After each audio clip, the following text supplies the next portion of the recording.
So guys, जैसा कि हमने पिछले एपिसोड में देखा कि आओचेन के सभी साथी 25 डीमन गॉड से फाइट कर रहे थे, पर आओचेन डीमन गॉड के फर्नेस में फंस गया जहां कई सारे लोगों की आत्माएं कैद थी। आओचेन ने उन सभी को मुक्ति दिलाई और वो उस जगह पर ही अपनी स्वॉर्ड को रिफाइन करने लग गया था, पर इससे उसकी पूरी बॉडी आग से जल रही थी और वो इसे सहन नहीं कर पा रहा होता। सभी लोगों ने आओचेन की मदद की और उस स्वॉर्ड के अंदर समा गए थे, जिससे वो स्वॉर्ड फॉर्जिंग कंप्लीट हो गई और उस स्वॉर्ड को गॉडेस नाइट ने स्वॉर्ड ऑफ गॉड नाम दिया था। इस स्वॉर्ड के साथ आओचेन अजय था। उसके बाहर आते ही फर्नेस गायब हो गई थी और 25 डीमन गॉड के सभी वेपन भी खत्म हो गए, जिससे आओचेन ने एक स्लैश में ही उसे खत्म कर दिया। पर उसके डीमन गॉड क्राउन पर एक टेलीपोर्टेशन मार्क एक्टिवेट था, जिससे स्टार डीमन गॉड के पैलेस तक पहुंचा जा सकता है। वहीं अब सभी डीमन हंटिंग पास पर लगातार डीमन के अटैक काफी बढ़ गए थे। वॉरियर पैलेस पर जांग फेंग उन डीमन का सामना कर रहा होता है। वो काफी कमजोर हो चुका था, पर फिर भी वो उस जायंट गॉड के टावर को प्रोटेक्ट कर रहा था, जिसे वांग बनाकर गई थी। एक बेयर डीमन उसे मारने लगता है, पर तभी गांव की सोर्स से वो डीमन मारा जाता है। जांग फेंग उन्हें देखकर हैरान होता है क्योंकि रिटायर हो चुके थे। जांग फेंग उनसे कहता है कि आप आखिर यहाँ क्या कर रहे हो। गांव बताते हैं कि अलायंस मुसीबत में है, इसीलिए बेशक मुझे आना ही था। सिर्फ मैं ही नहीं बल्कि पहले जितने भी लोग रिटायर हुए वो वापस युद्ध के मैदान में लौट आए हैं और डीमन पर अटैक करके उन्हें मारने लग जाते हैं। जांग फेंग भी डीमन को मारने लग जाता है और उन्हें कहता है कि आप कितने समय से रिटायर थे, प्लीज पहले आपको सभी वेनेरेट और पैलेस मास्टर को इसकी रिपोर्ट करनी चाहिए। गांव कहते हैं कि क्या यही इम्पोर्टेंट काम है जो मुझे करना चाहिए। वो दोनों डीमन को लगातार मार रहे थे, पर डीमन की संख्या काफी ज्यादा थी। बेयर डीमन गॉड फेंग को घेर लेते हैं और उस पर तेज प्रेशर डाल रहे थे। वो कहता है कि मैं इस सावधान पास को गार्ड कर रहा हूँ, इसीलिए मेरे होते हुए इस एरिया को कुछ नहीं होना चाहिए। और वो उन बेयर को दूर करते हुए बाहर आ जाता है, पर वहाँ पावरफुल एप डीमन भी मौजूद थे जो अपनी पावरफुल डीमन फौज को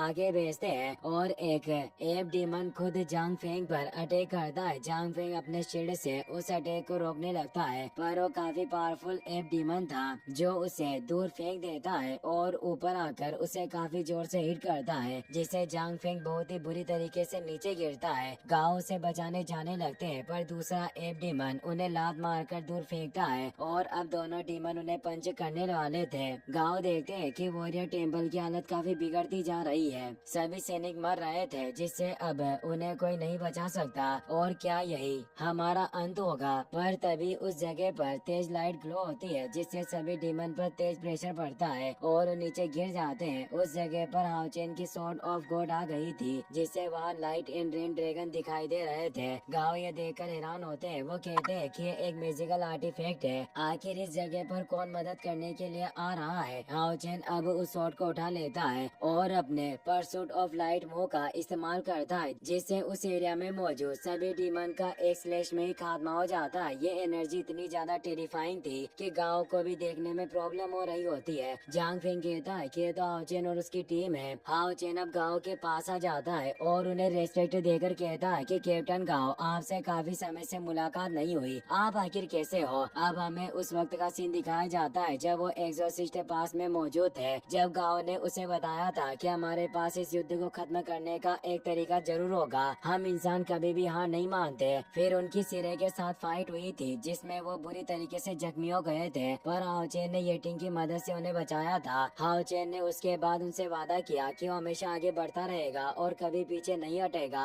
गांव उसे देखकर खुश होते हैं, पर पूछते हैं कि तुम इस जगह पर क्यों आए, क्योंकि इस वक्त सभी डीमन हाउचेन को ढूंढ रहे थे, पर हाउचेन और उसकी टीम को इस बारे में कुछ पता नहीं था। लिन और बाकी सभी भी अब वहाँ जाते हैं और कहते हैं कि हम भी यहाँ मौजूद हैं। गांव को पुराने दिन याद आते हैं जब उनकी टीम बिखरी हुई थी और टीम वर्क के मामले में अच्छे नहीं थे। गांव कहते हैं कि हम बाद में अच्छे से बातें करेंगे, पर पहले हमें इन सभी डीमन से छुटकारा पाना होगा। और मैंने सुना है कि तुम टाइटन लेवल की डीमन हंटिंग टीम बन चुके हो, पर मैंने अभी तक तुम्हारी पावर नहीं देखी, इसलिए जाओ और मुझे अपने पावर का अच्छा शो दिखाओ, मुझे निराश मत करना। हाउचेन अपनी स्वॉर्ड को निकालते हुए कहता है कि आप निश्चित रहे, हम सभी आपकी उम्मीद पर जरूर खरा उतरेंगे। और अब वो एक साथ उन डीमन का सामना करने जाते हैं। लिन सबसे पहले अपने फायर अटैक को एक्टिवेट करता है और गांव से कहता है कि आपने कभी मुझे फायर अटैक करते हुए नहीं देखा, आपको मेरे गॉर्जियस अटैक मैजिक का लुत्फ उठाना चाहिए और अपने फायर से कई सारे डीमन को मार डालता है। जियांग सभी डीमन के बीच में जा होता है और अपने बॉल हैमर से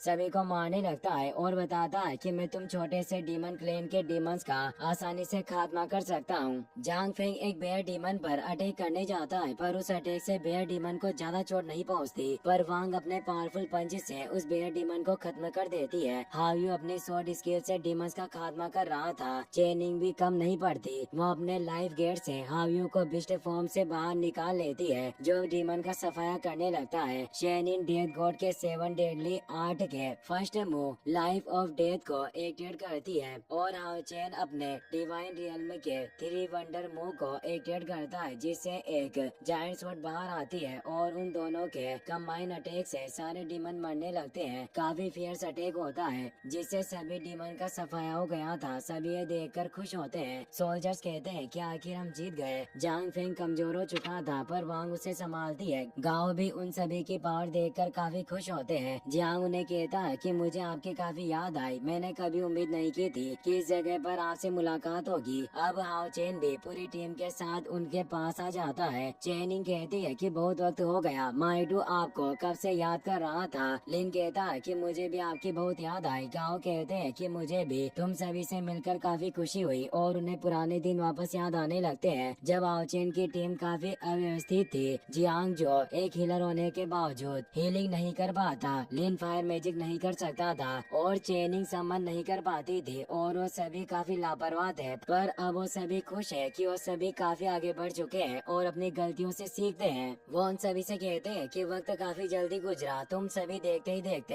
मेरे सामने इतने बड़े हो गए कि मुझसे भी पावरफुल हो चुके हो और अब तुम सभी काफी अमेजिंग हो। हाओ चेन कहता है कि हम हमेशा आपके लिए नंबर 1 डीमन हंटिंग टीम रहेंगे। जान फेंग कहता है कि सौभाग्य से इस बार तुम यहाँ आ गए जिससे इन डीमन का खात्मा हो पाया और हमें चैन की सांस मिली। मुझे इस बैटल सिचुएशन की रिपोर्ट पैलेस मास्टर को देनी होगी और तुम्हें भी मेरे साथ चलना चाहिए। हाओ चेन कहता है कि मेरे पास भी कुछ इम्पोर्टेंट न्यूज है जिनकी रिपोर्ट मैं जल्द से जल्द अलायंस लीडर को करना चाहता हूँ। अब हमें वॉरियर हॉल के मीटिंग रूम का सीन दिखाया जाता है जहाँ पैलेस मास्टर और बाकी सभी मौजूद है। हाओ चेन अलायंस लीडर ग्रैंडपा यांग को बताता है कि मैंने और मेरी पूरी टीम ने यांग वेन जाओ और डुआनी को बचा लिया है, पर उनकी हालत काफी खराब थी, इसीलिए उन्हें उपचार के लिए भेज दिया गया है। साथ ही इस मिशन से हमें एक अनएक्सपेक्टेड गेन यानी अप्रत्याशित लाभ भी हुआ और वो उन सभी को 25 डीमन गॉड का क्राउन दिखाकर बताता है कि यह 25 पिलर के वाइस डीमन गॉड का क्राउन है, पर इस पर स्टार डीमन गॉड का एक टेलीपोर्टेशन मार्क मौजूद है जिससे ये क्राउन हमें सीधे स्टार डीमन पैलेस पर पहुंचा सकता है। सभी ये सुनकर चौंक जाते हैं कि ये स्टार डीमन पैलेस तक पहुंचने की एक चाबी की तरह है। वॉरियर हॉल के पैलेस मास्टर कहते हैं कि star demon palace demon clan की सबसे मिस्टीरियस जगह है। हजारों सालों से हमारा गठबंधन उस स्टार पैलेस को ढूंढने की कोशिश कर रहा था,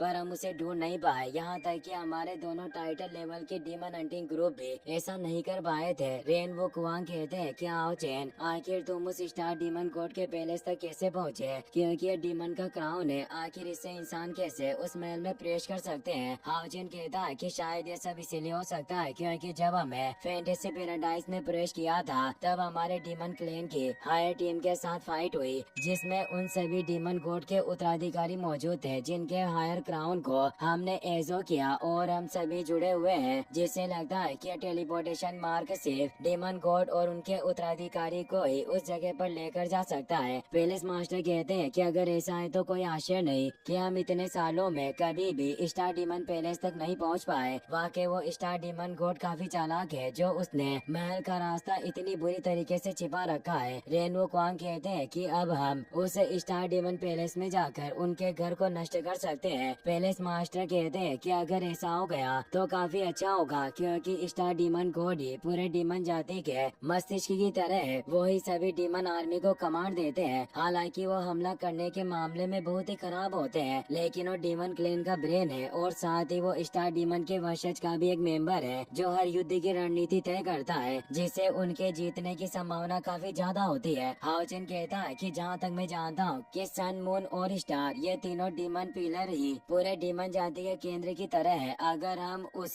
स्टार डीमन गॉड के डीमन पिलर को नष्ट कर दे तो डीमन का 3% हिस्सा गायब हो जाएगा और उनकी पावर काफी कम हो जाएगी। हाओचेन की पूरी टीम इस बात से एग्री करती है और वो स्टार डीमन पिलर में जाने का डिसाइड कर लेते हैं। इसी के साथ ये एपिसोड यहीं पर खत्म हो जाता है।